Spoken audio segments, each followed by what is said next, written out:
என்றால் சூரிய பகவான். அப்பொழுது மேஷ லக்னத்தில் பிறந்து அவருக்கு குழந்தை பிரச்சனை இருக்கின்றது என்று வைத்துக் கொள்ளுங்கள். ஐந்தாம் இடம் என்பது குழந்தை பேரை சொல்லக்கூடிய இடம். அப்பொழுது அவருக்கு குழந்தை பிரச்சனை இருக்கின்றது என்று வைத்துக் கொள்ளுங்கள். அப்பொழுது அவருக்கு குழந்தை பிரச்சனையை தீர்ப்பதற்கு முதலில் ஜாதகத்தில் 5ஆம் அதிபதி எங்கிருக்கின்றார் என்பதை கவனிக்க வேண்டும். ஜாதகத்தில் 5ஆம் அதிபதியாகிய சூரியன் உதாரணமாக லக்னத்திற்கு 4இல் இருக்கின்றார் என்று வைத்துக் கொள்வோம்.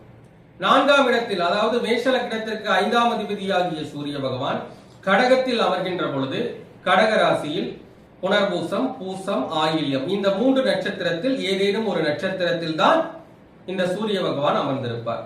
உதாரணமாக சூரிய பகவான் பூசம் நட்சத்திரத்தில் அமர்ந்திருப்பதாக வைத்துக் கொள்வோம். அப்போது சூரிய பகவான் பூசம் நட்சத்திரத்தில் அமர்ந்திருக்கின்ற பொழுது அந்த ஜாதகருக்கு நீண்ட நாட்களாக குழந்தை கிடைக்கவில்லை, குழந்தை பேரு தள்ளி போகின்றது